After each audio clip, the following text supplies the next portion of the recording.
en un paciente, por ejemplo, vamos a decir que tenga 60 gramos de próstata, ¿qué le convendría a ese paciente darse o tratarse? ¿Un láser o Resum? Resum es el vapor de agua. O sea, con relación a la estancia, a los riesgos, ¿qué se le ofrecería mejor a ese paciente? Mira, Pablo, yo te confieso que estoy enamorado del Resum.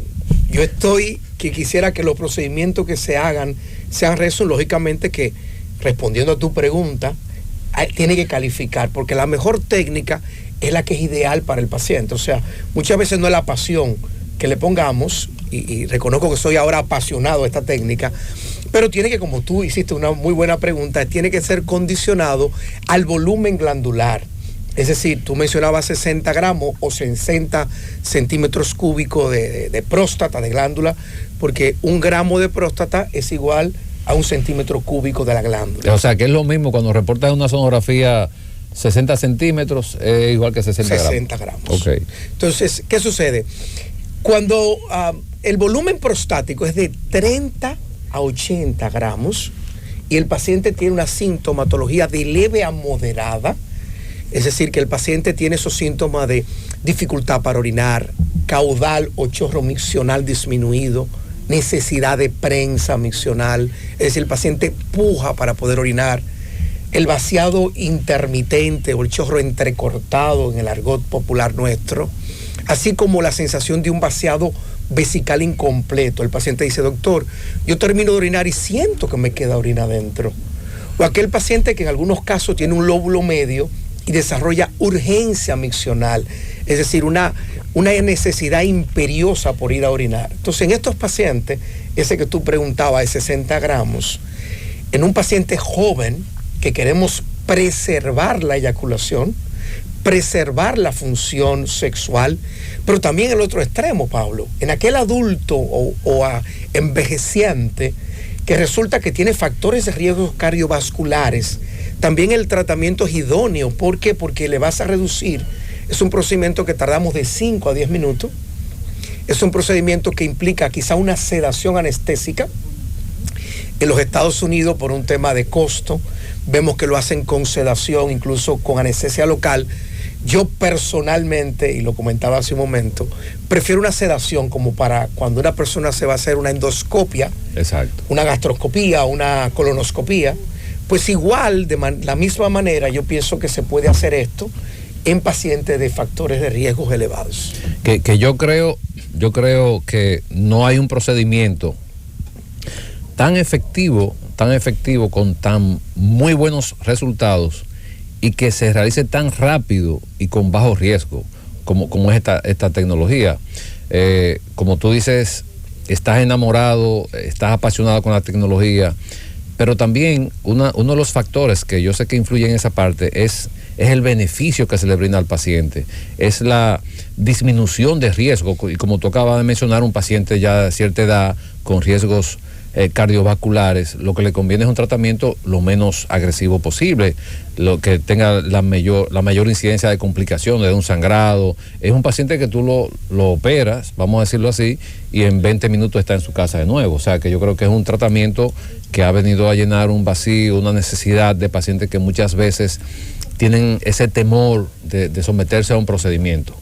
Sí, no, y otra cosa también importante, la estadística habla de que el 60 al 70% de los hombres añosos, ya por encima de los 60, 70 años de edad, bueno, ya a los 65 todo el mundo ahora es un muchacho. Sí.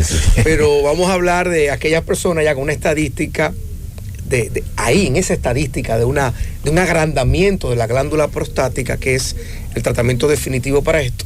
Muchas veces ese paciente se beneficia porque ya tiene otras enfermedades, ya es hipertenso, ya es diabético, dislipémico, con un ácido úrico elevado, y a veces ya son pacientes polimedicados que se le agrega un alfa bloqueante, que es el tratamiento farmacológico para la hiperplasia prostática benigna, y cuando ofrecemos un tratamiento como este, mínimamente invasivo, como tú dices, pues probablemente evitemos agregarle un fármaco más a ese paciente polimedicado ya. Yo también ahí veo un gran beneficio de la técnica quirúrgica, porque hay mucha gente que también tiene efectos secundarios del fármaco, como hipotensión ortostática, hay gente que se queja de cefalea, o que no lo tolera o le da rinitis. Entonces hay gente que me dice, yo tengo diarrea cuando utilizo el fármaco. Entonces, aunque no es lo más frecuente, pero hay gente que tiene efectos colaterales al manejo con estas drogas. Y en cambio, utilizando la técnica del Rezum, pues vamos a evitar tener que agregar un nuevo fármaco que tiene un costo y que además no está siendo cubierto por las ARS. Entonces eso implica desembolsar todos los meses un dinero. ¿Y el medicamento no le va a resolver el problema? No, yo le digo al paciente, esto es como el que barre y deja la basura debajo de la alfombra. Es una solución transitoria y provisional. O sea, eso quiere decir que, por ejemplo, un paciente con una condición diagnosticada ya, digo diagnosticada porque tú sabes cómo está la automedicación de manera descontrolada, pacientes que un primo le dice que tome tal cosa, sin estar estudiado. Pero estamos hablando de un paciente que ya se diagnosticó con un crecimiento de la próstata que le está produciendo sintomatología, toda la que tú mencionaste, dificultad, goteo, se levanta mucho de noche, le da urgencia. Ese paciente que inicia ese tratamiento y que ya está diagnosticado que es de origen prostático, que tenga entre 30 y 80 gramos, ¿ese paciente calificaría para un tratamiento Rezum, dejaría de tomar medicamentos y llevaría su vida normal? Sí, desde luego. Bueno, lo primero que tenemos que recomendar al paciente es cambiar su estilo de vida. Disminuir el consumo de café, que puede ser irritante, y aumentar la frecuencia con la que tenemos que ir a orinar. Recomendar disminuir el consumo de alcohol, picantes y condimentos, aquí que nos gusta bien condimentar la comida. Todas las especies pueden irritar. Entonces, primero es eso. Lo que pasa es que en nuestro medio se hace difícil muchas veces dejar ese café que nos permite socializar, ¿no? El jengibre se consume mucho. La canela, la pimienta, la malagueta. Entonces, muchas veces te vas a comer un sancocho. Y es muy difícil en nuestro medio decirle a alguien que se limita a restringir esos placeres que nos da la vida. Entonces, muchas veces el paciente no se inclina por esto y pasamos a dar fármacos, medicamentos, o quizá restringir esas cosas que mencionábamos no son lo suficiente para mejorar la sintomatología del paciente. Entonces, en la escala, en el tratamiento escalonado, lo primero es cambiar el estilo de vida del paciente. Luego se incorporan medicamentos que son los alfa bloqueantes, que lo que buscan es ablandar el tejido prostático. Recordemos que la uretra atraviesa la próstata por el centro. Cuando el paciente va a orinar con el crecimiento de la glándula, resulta que obstruye el conducto, y ese tratamiento lo que hace es ablandar el tejido para facilitar la salida. Pero ¿qué pasa? Llega un momento que tampoco ya hace efecto.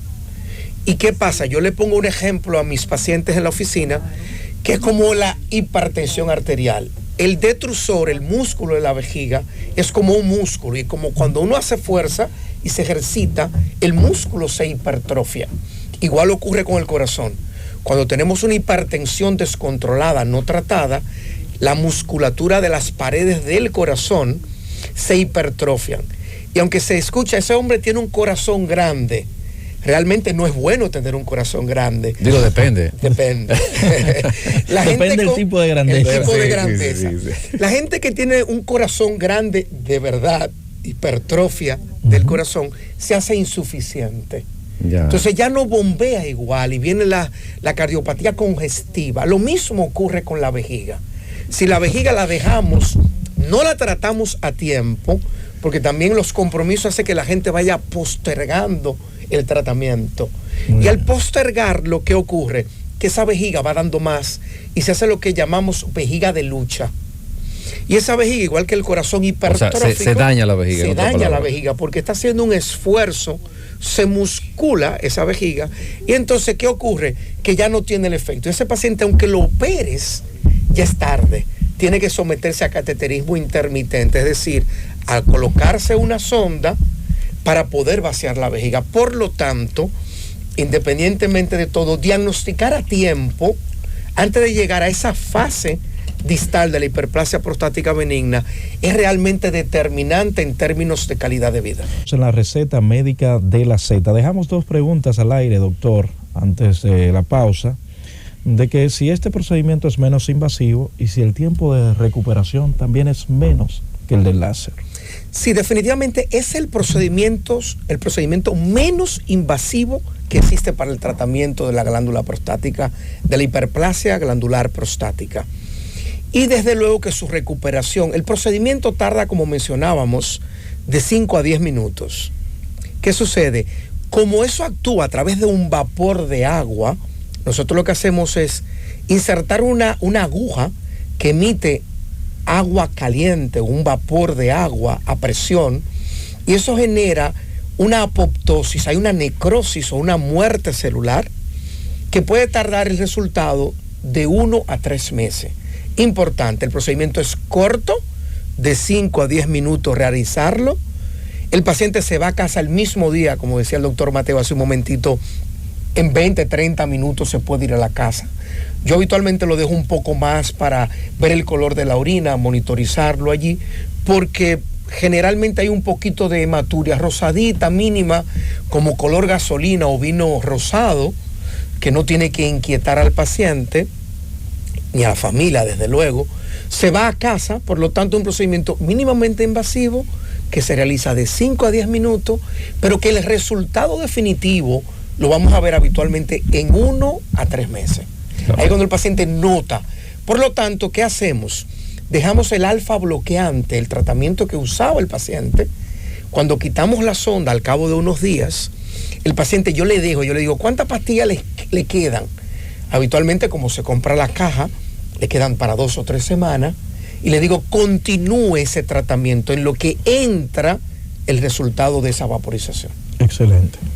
Sí, algo importante, Miguel, que mencionaste ahorita, y yo creo que es básico no solamente explicárselo al paciente, sino también al familiar. Y es cuando hacemos el diagnóstico de ese paciente con un crecimiento prostático que ya ha afectado la vejiga y que va a ser sometido a un procedimiento, ya sea una cirugía, una resección transuretral o un vapor de agua, pero ya hay daño a nivel de la vejiga. Este paciente es importante concientizarlo. ¿Por qué? Porque ese paciente va a quedar con una sintomatología, con una molestia después del tratamiento. ¿Y qué dice el paciente? Bueno, que la cirugía, el procedimiento no funcionó. No, el problema es que usted tiene 2 condiciones. Tiene una condición obstructiva por el crecimiento de la próstata y tiene una condición funcional de la vejiga. Y la vejiga no se opera, la vejiga no se recupera cuando hay un daño ya muy importante. Entonces, este paciente con tratamiento crónico, tratamiento de muchos años, que se produce un daño vesical, el cerebro se acostumbra a esos daños y el paciente se acostumbra. Incluso yo he tenido pacientes que usan Pamper y se acostumbran ellos a usar ese tipo de dispositivo. Entonces, este paciente, aunque se opere, aunque se desobstruya, va a seguir con síntomas urinarios. Y quiero que nos oriente un poco, tanto a nosotros como a los radioyentes, con relación a esa parte que es importante mencionársela al paciente antes de someterlo a un procedimiento. Bueno, interesantísimo ese comentario, en el sentido de que estamos actualmente viviendo una necesidad de un resultado inmediato. Vamos a una vida muy acelerada y la gente quiere resultados rápidos.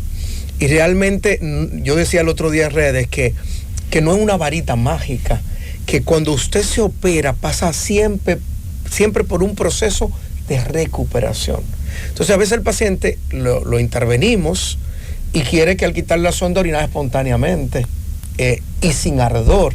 Entonces cualquier procedimiento que hagamos en un paciente implica una agresión al organismo. Es más, ponemos una inyección en el brazo y tú tienes una reacción subcutánea, claro, dolor, inflamación. Y puede morirse un paciente con una inyección. Porque entonces, depende mucho de la expectativa del paciente. Entonces, es importante a quienes nos escuchan, aunque usted se haga un procedimiento mínimamente invasivo, no es no invasivo, es mínimamente invasivo. Entonces, tiene algún tipo de invasión. Y por tanto, también depende mucho la expectativa que llevemos al paciente para explicarle. Entonces, uno le dice, no, se va a recuperar más rápido. Sí, pero antes era una herida, 3 meses en casa, una faja, sí, que cuando llueve siempre las abuelas dicen que les duele la herida. Sí. O sea, hemos cambiado todo eso que implicaba infección de la herida quirúrgica, dolor, que cuando la gente tosía implicaba pues molestia en la tos.